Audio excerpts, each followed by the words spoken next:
Hello everyone, welcome to elite classes. अब हम एक नई सीरीज स्टार्ट करने जा रहे हैं जो कि एक है DSSB का जो एग्ज़ाम होता है उसके लिए एक नई सीरीज़ है जिसमें हम क्या करेंगे, DSSB के जो भी जनरल इंग्लिश के एग्ज़ाम्स हुए हैं, जो भी क्वेश्चन पेपर हैं प्रीवियस ईयर के, उन्हें हम सॉल्व करेंगे। ठीक है। अब जैसे कि DSSB का एग्ज़ाम पॉसिबिलिटी है कि जो TGT PGT का जो एग्ज़ाम होना है ये मार्च या अप्रैल में होना है, तो इसके लिए इतना टाइम काफ़ी होगा कि इंग्लिश को बहुत अच्छे से प्रिपेयर कर ले। अगर मैं जिस तरीके से बताऊंगा, अगर आप उसी तरीके से बिल्कुल प्रिपेयर करते हैं तो आपके 20 आउट ऑफ 20 मार्क्स आ जाएंगे जनरल इंग्लिश के। ठीक है, आने की पॉसिबिलिटी रहेगी। तो आप ये वीडियो फॉलो कर सकते हैं अगर आपको ये DSSB के लिए आप प्रिपेयर कर रहे हैं। ठीक है, जनरल इंग्लिश के लिए आपके लिए वीडियो बहुत ज़्यादा यूज़फुल रहेगी। तो चलिए शुरू करते हैं और देखते हैं कि क्या क्या पूछा गया है, और जिससे कि हमें एक आइडिया हो जाए कि हाँ किस तरीके के क्वेश्चंस पूछे जा रहे हैं DSSB में। तो ये जनरल इंग्लिश का जो पेपर है ये TGT PGT कॉमर्स का जो हुआ था उसमें जो जनरल इंग्लिश आई थी ये वो पेपर है। ठीक है, तो देखते हैं इसमें किस टाइप के क्वेश्चंस पूछे गए थे। पहला क्वेश्चन है यहाँ पर जो हमारा है क्वेश्चन 1। क्वेश्चन 1 में बोला है कि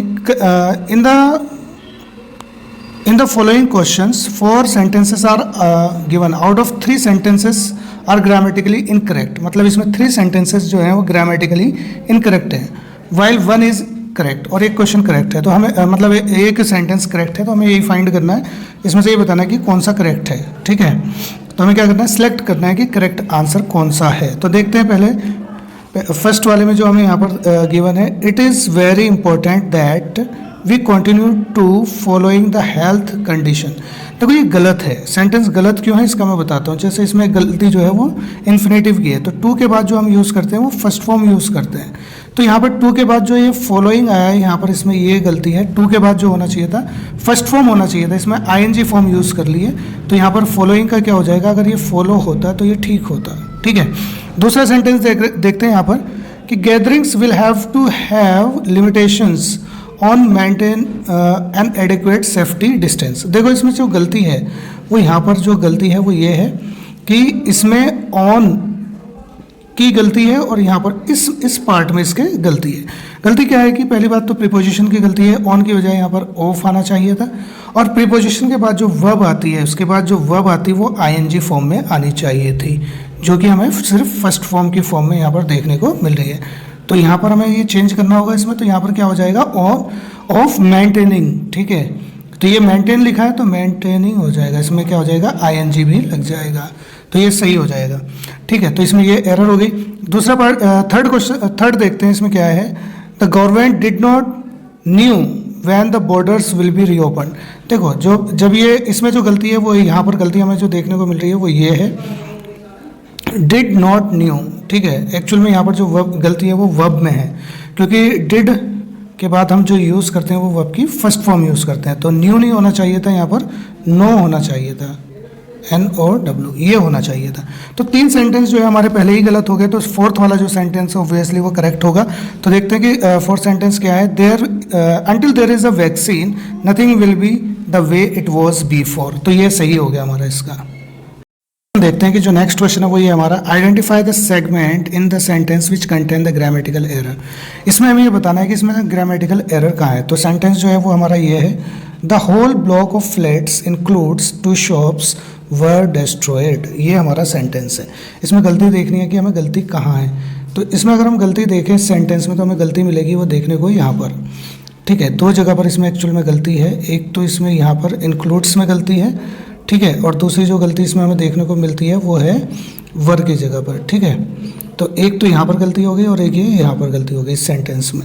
ठीक है, तो यही पार्ट का एरर हो जाएगा। अब किस तरीके से क्यों है एरर, पहली बात तो द होल ब्लॉक ऑफ, तो ये पूरे ब्लॉक की बात हो रही है। ठीक है, द होल ब्लॉक ऑफ, तो ये जो होगा कि अनकाउंटेबल हो गया। अनकाउंटेबल नाउन के साथ हम जो होते हैं वर्ब की फर्स्ट फॉर्म क्या कहते हैं कि हम सिंगुलर हेल्पिंग वर्ब लगाते हैं। ठीक है, तो वॉज के बजाय पहले यहाँ पर होना चाहिए, वर के बजाय यहाँ पर होना चाहिए था वॉज।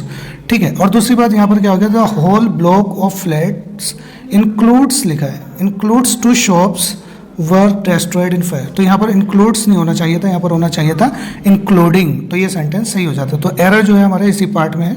तो ये यहाँ से जो हमारा ये पार्ट है इंक्लूड से लेकर और ये यहाँ तक का, इस पार्ट में हमारी एरर है। ठीक है, क्वेश्चन क्या है, select the most appropriate meaning of the underline idiom in the given sentence. अच्छा, इसमें हमें एक ईडियम दिया गया है अंडरलाइन करके, उसका हमें मतलब बताना है कि क्या है। आई फेल्ट, जो ईडियम है वो ये है, आई फेल्ट, ये तो सेंटेंसेस में यूज हुआ है। I felt a fish out of water in the company of youngster. ठीक है, तो ईडियम जो हमारा हुआ वो हुआ a fish out of water. ठीक है, a fish out of water का मतलब क्या हुआ यहाँ पर, तो इसमें होता है कि जब कोई अनकंफर्टेबल कंडीशन होती है तो उसके लिए यूज़ होता है a fish out of water. तो ये हमारा इसका मीनिंग है। तो ऑप्शन जो है हमारा इसका ये ए ठीक है। ठीक है, कि इस क्वेश्चन में हमें क्या बोला हुआ है कि select the most appropriate option to substitute the underline segment in the given sentence. जो अंडरलाइन सेगमेंट को हमें सब्सटीट्यूट करना है, अगर कोई इसमें एरर नहीं है तो नो सब्सटीट्यूशन रिक्वायर्ड आ जाएगा। तो यहाँ पर सेंटेंस पढ़ते हैं क्या, India has become an economics giant. ठीक है, तो हमें ऑप्शन जो दे रखे हैं वो अंडरलाइन के दिए हैं इकोनॉमिक्स जायंट के। तो इकोनॉमिक्स जायंट को देखते हैं कि इसमें क्या एरर है। इसका इकोनॉमी आएगा, इकोनॉमिक आएगा या फिर इकोनॉमिकली आएगा, या इसमें कोई सब्सटीट्यूशन रिक्वायर्ड नहीं है। तो आंसर तो आपको दिख रहा है यहाँ पर कि ऑप्शन बी है कि इकोनॉमिक आएगा। चलिए इसका रीज़न जानते हैं क्या है। एक्चुअल में एक जायंट जो है कि ये नाउन है। ठीक है, और इकोनॉमिक्स भी क्या है, एक नाउन है। तो दो नाउन हम एक साथ इस तरीके से यूज़ नहीं करेंगे। एक नाउन दूसरे नाउन को क्वालिफाई नहीं करता है। एक्चुअल में क्वालिफाई करने के लिए होता है हमारे पास एडजेक्टिव। तो ठीक है, तो हमारे यहाँ पर जो हो जाएगा, जो वर्ड होगा हमारा वो होगा इकोनॉमिक। ठीक है, इस वजह से यहाँ पर इकोनॉमिक्स ना होकर इकोनॉमिक आएगा। नेक्स्ट सेंटेंस देखते हैं, नेक्स्ट में क्या लिखा है। यहाँ पर देखते हैं select the most appropriate option to fill in the blanks. The jury member consisting of 7 women and 5 men dash discharge after failing to reach a verdict. Actual में यहाँ पर क्या हुआ है कि हमारे जो मेंबर्स के लिए यूज़ हुआ है, the jury members consisting, jury members में 7 women और 5 men है, तो इसके लिए हम यूज़ कर लेंगे। तो एक्चुअल में ये सेंटेंस जो आगे यूज़ हो रहा है पैसिव में यूज़ हो रहा है। तो वैसे तो हम हैड के साथ अगर यूज़ करते तो हैड बीन होना चाहिए था, हैव के साथ यूज़ करते तो हैव बीन। तो ऑप्शन बच जाते हैं हमारे पास 2। ठीक है, यहाँ पर हैव बीन, हैड बीन और हैव बीन तो है ही नहीं, तो हमारे पास ऑप्शन बच जाता है वॉज या वर। तो वॉज वर में भी यहाँ पर ये 2 यहाँ पर हो गया ना कि 7 women और 5 men, तो ये प्लूरल हो गया। तो प्लूरल में हम वर का यूज़ कर लेंगे यहाँ पर। तो चलिए नेक्स्ट क्वेश्चन की तरफ बढ़ते हैं। नेक्स्ट क्वेश्चन हमारा क्या कहता है, select the most appropriate option to fill in the blanks. A statue of Harry Potter flying in a Nimbus 2000 broom was on Wednesday in London Leicester Square. तो ये हमें गिवन है। तो इसमें हमारे पास ऑप्शन दिया विदहोल्ड, एक्सपोज्ड, अनलॉक। तो ज़्यादा इसमें अप्रोप्रिएट होगा कि अनवेल्ड किया। अनवेल्ड का मतलब होता है किसी को उद्घाटन करना एक तरीके से। ठीक है, उस सेंस में। तो यहाँ पर उद्घाटन के सेंस में ये आंसर सही हो जाएगा। नेक्स्ट क्वेश्चन देखते हैं। नेक्स्ट क्वेश्चन जो है हमारा PQRS से रिलेटेड है। PQRS में क्या होता है कि एक सीक्वेंस होता है, हमें जो बताना होता है कि क्या सही सीक्वेंस है सेंटेंस का। तो सेंटेंस क्या है, rearrange the following sentences in the correct order to form a meaningful paragraph. तो यहाँ पर हमें क्या किया, आयरन, पहला जो है हमें iron is an essential mineral necessary for the several crucial function of the body. Iron के बारे में बात हो रही है। ठीक है, और पहला इससे ही पता चल रहा है कि in addition to the production of the haemoglobin iron helps to keep your hair, skin and nails strong, nail health.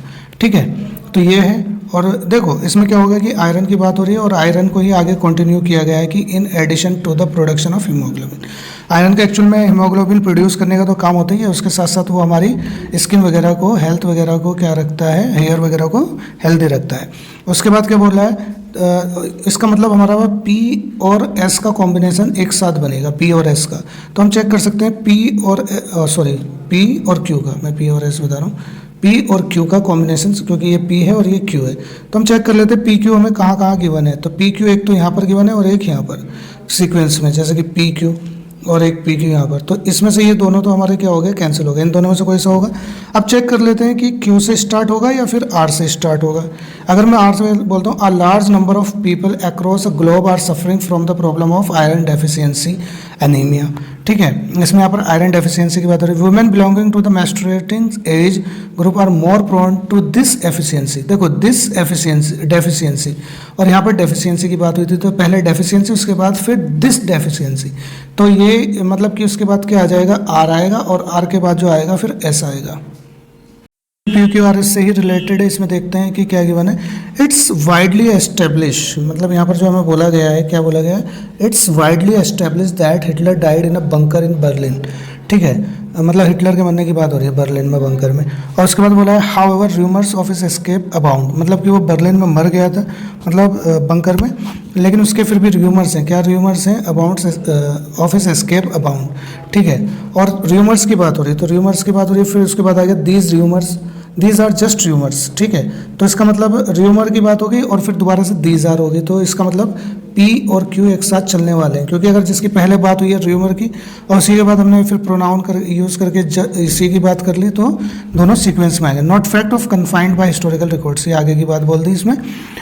आगे देखते हैं, in late April 1945 as Soviet forces storm Berlin, Hitler made plans for his suicide, including the testing SS supplied cyanide pills on his dog, ठीक है। 2 days later Mussolini had been shot by the, अच्छा हाँ पहले ये आएगा, उसके फिर 2 दिन बाद की बात हो रही है, तो ये हो जाएगा, तो इसमें जो ऑप्शन हो जाएगा PQRS हो जाएगा हमारा। देखते हैं कि इसमें क्या पूछा है, कि इसमें पूछा है select the most appropriate synonym, synonym word बताना है हमें। इसमें क्या है, यहाँ पर हमें जो वर्ड गिवन है वो है रैम्पेंट। अच्छा, रैम्पेंट के लिए जो होता है कि जो चीज़ प्रिवेलेंट होती है, तेज़ी से बढ़ रही होती है, एक्सेसिवली, उसके लिए यूज़ करते हैं हम रैम्पेंट। तो मतलब कि बहुत दूर तक जो चीज़ें जा रही हों उसके लिए, मतलब फैल रही हों दूर तक, सेंस में हम इसको देख सकते हैं। तो इस हिसाब से अगर हम देखें पर्टिकुलर, तो पर्टिकुलर इसका सही वर्ड नहीं होगा, क्योंकि इसका अपोजिट के सेंस में आ रहा है। रैम्पेंट मतलब दूर तक और पर्टिकुलर किसी एक खास जगह तक, ठीक है, तो ये इसका अपोजिट हुआ, जबकि हमें सिनोनिम बताना है। रिस्ट्रिक्टेड मतलब इसमें क्या होगा, एक्सेसिवली क्या होता है, कोई चीज़ बहुत ज़्यादा फैल रही है, और रिस्ट्रिक्टेड में मतलब हमने उसको रोक दिया, तो ये भी कुछ अपोजिट जैसा ही साउंड कर रहा है, ठीक है। उसके बाद देखते हैं लोकल, तो ये भी गलत हुआ। उसके बाद लोकल जो होता है, लोकल किसी पर्टिकुलर एरिया तक ही कन्फाइंड होता है, तो ये भी इसका अपोजिट जैसा मालूम हो रहा है, तो ये भी गलत हुआ। और इसका जो अपोजिट सिनोनिम होगा वो होगा यूनिवर्सल, ठीक है। तो यूनिवर्सल ठीक है, कि जो हर जगह फैला हुआ हो, ठीक है। तो ये सेंटेंस इसका। नेक्स्ट सेंटेंस देखते हैं। नेक्स्ट सेंटेंस में क्या है, select the most appropriate antonym, antonym बताना है इसका क्या होगा। और वर्ड क्या है हमारे पास, पेरिजी। एक्चुअल में पेरिजी का अपोजिट तो अपोजी होता है, ठीक है। किस सेंस में होता है ये समझ लेते हैं हम। जो अर्थ के सबसे पास के, मतलब कि जो रोटेट कर रही होती है अर्थ की, सन के सबसे पास की जो पोजीशन होती है उसको पेरिजी बोलते हैं, और जो सबसे दूर की होती है उसको अपोजी, ठीक है। तो इस सेंस में ये यूज़ होता है, तो हम क्या करेंगे, इसका पेरिजी सही हो जाएगा। आगे देखते हैं नेक्स्ट क्वेश्चन क्या है हमारा। आगे पूछ रहा है कि select the correctly spelled word, correct spelling का देखना है। तो डिसगाइज्ड है यहाँ पर, डिसगाइज, तो डिसगाइज्ड की स्पेलिंग ये हमारी ठीक है। नेक्स्ट देखते हैं एक और सेंटेंस। अब यहाँ पर है कि रॉन्गली स्पेल्ड वर्ड बताना है, कि इसमें से कौन सा रॉन्गली स्पेल्ड वर्ड है। तो इसमें नेसेसरी जो है रॉन्गली स्पेल्ड वर्ड है, क्योंकि नेसेसरी की जो स्पेलिंग होती है वो ए होनी चाहिए थी, नेसेसरी में ए होना चाहिए था, जबकि इसमें ओ गिवन है, तो इस वजह से यही हमारा रॉन्गली स्पेल्ड वर्ड हो गया, ठीक है। तो आगे बढ़ते हैं, एक और क्वेश्चन देखते हैं क्या बोला गया है कि यहाँ पर नेक्स्ट क्वेश्चन में, इसमें select the most appropriate meaning of the given idiom या फ्रेज। इडियम और फ्रेज का मीनिंग बताना है हमें कि इसका मीनिंग क्या है। रॉकेट साइंस, एक्चुअल में रॉकेट साइंस का जो हम यूज़ करते हैं, रॉकेट साइंस का जो मीनिंग होता है वो होता है something very difficult to understand, तो ये हो जाएगा जिसको मतलब समझना काफ़ी मुश्किल है। कॉम्प्लिकेटेड जो सिचुएशन होती है, कॉम्प्लिकेटेड जो कोई चीज़ होती है, उसके लिए वर्ड यूज़ होता है रॉकेट साइंस, ठीक है। जनरली हम इसको सेंटेंस में जो यूज़ करते हैं ना, इसको नेगेटिव सेंस में यूज़ करते हैं। जैसे मान लो कि मैं कोई एक क्वेश्चन, कोई किसी एक प्रोजेक्ट पे काम कर रहा हूँ, वो बहुत ज़्यादा मुश्किल नहीं है, तो अगर मैं किसी से कहता हूँ कि और मैंने उसको अच्छे से प्रिपेयर किया, और कोई कहता है कि तुमने कैसे किया इतने अच्छे से प्रिपेयर, मैं कहूँगा इसमें कोई रॉकेट साइंस थोड़ी है, there is no rocket science in it, मतलब कि बहुत ज़्यादा डिफिकल्ट नहीं है। इसको नेगेटिव सेंस में हम ज़्यादा यूज़ करते हैं, ठीक है। तो ये हमारा इसका सही हो गया ऑप्शन। क्वेश्चन देखते हैं कि इसमें क्या पूछा है कि select the alternative which best express the meaning of idiom phrase bold in the sentence. अच्छा, सेंटेंस गिवन है, सेंटेंस क्या है हमारे पास, ये है if you are fair and square in your work you will definitely prosper, ठीक है। तो फेयर एंड स्क्वायर का मीनिंग बता रहा है। फेयर एंड स्क्वायर का मतलब जो होता है वो होता है ऑनेस्ट, मतलब you should be fair and square in your dealings, इस तरीके से भी हम बोल सकते हैं, ठीक है। तो ऑनेस्ट के सेंस में यूज़ होता है ये, तो इसका मीनिंग हमारा ये हो गया। नेक्स्ट देखते हैं, नेक्स्ट क्वेश्चन क्या है हमारे पास। इस क्वेश्चन में क्या पूछा है कि select the word which means same as the group of word. अच्छा, वन वर्ड सब्सटीट्यूशन का है, तो इसमें देखते हैं one who specialises in the ways diseases spread among people. अच्छा, बीमारियां किस सेंस में फैलते हैं, फैलने के सेंस में, जो इसकी स्टडी करता है जो बीमारियां फैलती हैं, तो उसको हम बोलते हैं एपिडेमोलॉजिस्ट। एक्चुअल में ये बाकी के ऑप्शन में गलती होने थे, क्योंकि जो किसी की स्टडी करता है तो उसके लिए हम लॉजिस्ट वर्ड यूज़ करते हैं। लॉजी वगैरह होता है जो स्टडी होती है, और जो लॉजिस्ट बनने से वो नाउन हो जाता है। ठीक है, तो लॉजिस्ट जो वर्ड आना था इसमें, क्योंकि ये किसकी स्टडी कर रहे हैं, वेज स्प्रेड, डिसीज स्प्रेड, मतलब जिस तरीके से उसके लिए बीमारियां फैलती हैं उसके स्टडी कर रहे हैं, तो यहाँ पर हो जाएगा एपिडेमोलॉजिस्ट जो वर्ड होगा वो सही हो जाएगा। अब इन्हें वर्ड समझ लेते हैं कि और कोई भी समझ लेते हैं इनका मीनिंग क्या है। पैंडेमोनियम जो होता है, केओटिक कंडीशन जो होती है, केओस जो होता है उसके लिए, मतलब तितर बितर इधर उधर कोई भी ऑर्डर में ना होना, डिसऑर्डर में होना। एपिडेमिक और एंडेमिक समझ लेते हैं। एक्चुअल में ये तीन वर्ड है, एक है पैंडेमिक, ठीक है, पैंडेमिक, और एक है एपिडेमिक और एक है एंडेमिक। ये तीन वर्ड जो है ना ये यूज़ होते हैं, सिमिलर लगते हैं, बस इनका थोड़ा सा डिफरेंस भी है इनमें। पैंडेमिक होता है कि बहुत ही जो मतलब कि बीमारी ऐसे डिसीज़ फैल जाए जो इवन कि इंटरकॉन्टिनेंटल हो जाए, कि कॉन्टिनेंट को भी क्रॉस कर जाए, उसके लिए हम बड़े लेवल पे बहुत ज़्यादा फैल जाती है, तो उसके लिए पैंडेमिक, जैसा अभी कोरोना की बात कर सकते हैं। और एपिडेमिक की अगर हम बात करें कि तो ये भी काफ़ी बड़े एरिया तक फैलती है, लेकिन ये एक कंट्री से दूसरी कंट्री में नहीं जाती, विद इन कंट्री है। और एंडेमिक का मतलब हो गया कोई डिसीज़ है जो पर्टिकुलर एक एरिया में ही फाइंड होती है, वहीं पर फैलती है टाइम टू टाइम। ठीक है, हमारा कॉम्प्रिहेंशन से रिलेटेड है, तो कॉम्प्रिहेंशन का देख लेते हैं। एक्चुअली में मैंने जो इनके आंसर होने थे वहाँ मैंने मार्क कर दिया। सीधा हम क्वेश्चंस पढ़ते हैं। अगर आपको ये रीड करना है तो आप ये रीड कर सकते हैं एक बार पॉज करके, बाकी मैंने इनके डायरेक्टली आंसर मार्क किए हुए हैं, और क्वेश्चंस पढ़ते हैं फिर उनको वेरीफाई करते हैं।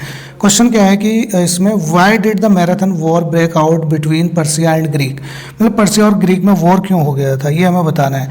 ठीक है, इसका आंसर 1 जो है हम यहाँ पर देखते हैं। इसका रीज़न ये रहा, Persia was a huge empire much bigger than the Greece. It wanted to capture Athens, क्योंकि ये इसका आंसर है। तो यहाँ पर हम देख सकते हैं कि because the Persia was a huge empire and it wanted to capture Greece. Athens जो है वो ग्रीस का पार्ट है, तो इसका आंसर ये हो जाएगा। नेक्स्ट क्वेश्चन देखते हैं।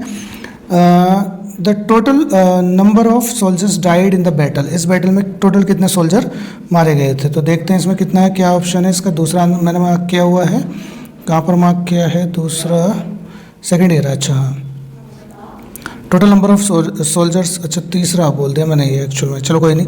तो यहाँ पर ये देखेंगे हम, इतने हो गए और ये इतने हो गए, तो इनको हम दोनों को प्लस कर देंगे तो हमें पता चल जाएगा टोटल नंबर ऑफ सोल्जर्स कितने मारे गए थे। 2956, मतलब 6592। तो ये इसका आंसर हमारा हो जाएगा 600, ये हो जाएगा ये आंसर। ठीक है, अच्छा ये क्वेश्चन हमारा रह गया था, तो हमें बताना है why was Phidippidus sent by Greek to Sparta। ठीक है, इसका आंसर देखते हैं। सेकंड वाले का आंसर कहाँ पर है, सेकंड का आंसर ये रहा, यहाँ पर हम देखते हैं जो मैंने मार्क किया हुआ है वो ये है, the Greek sent messenger Phidippidus to Sparta to get help. ठीक है, तो यहाँ पर देखते हैं to get some help from the Spartan against the Persian attack, इसलिए हम इसका आंसर ये कर सकते हैं। नेक्स्ट क्वेश्चन में देखते हैं कि the messenger ran 40 kilometres to Athens. ठीक है, क्यों, मतलब एथेंस क्यों रन करके गया, ये देखते हैं। फोर्थ वाले का आंसर क्या है यहाँ पर। फोर्थ का अगर हम देखें तो यहाँ पर मार्क किया हुआ, he ran 40 kilometres to Athens to tell Greek that they had won and tell them the Persians were coming, ये इसका आंसर है। तो इसका देख लेते हैं, इसका आंसर है to tell the Greek about their victory and arrival Persian, ये इसका आंसर हो जाएगा। फिर नेक्स्ट लास्ट क्वेश्चन जो है हमारा वो ये है, which of the following sentence is incorrect according to the given passage, incorrect बताना है। ठीक है, इनकरेक्ट में क्या है कि इसका Greek arrows flu the air on the Persian soldiers, तो देखते हैं ये गलत क्यों है। देखो एक्चुअल में क्या हुआ था कि अगर हम यहाँ पर देखें तो पहला ऑप्शन हमारा यहाँ पर देखते हैं, the Greek could not wait the attack the Persian army, तो इसके लिए हम ये देखें तो यहाँ पर हमें दिख जाएगा ये the Greek could not wait and attack the Persian army, ये सही हो गया, जबकि हमें क्या बताना है, इनकरेक्ट बताना है, तो ये तो सही है। The first marathon race of the modern Olympic was won by Louis, तो ये देखते हैं कि ये क्या हो गया, हाँ तो यहाँ पर देखते हैं तो it was a Greek runner, ठीक है, स्पायरोडॉन लुइस था, तो ये भी ठीक है। ठीक है। उसके बाद ये है कि ग्रीक एरोज, ये थर्ड वाला समझते हैं कि सी वाला पर्शियन एरोज था, ये आपकी यहाँ पर क्या लिखा है ग्रीक एरोज, तो यही हमारा गलत हो गया और जो गलत है हमारा वही सही है क्योंकि हमें यहाँ पे इनकरेक्ट बताना था। ठीक है, उम्मीद है कि आपको ये समझ में आ गई होगी पूरे पैसेज। ठीक है,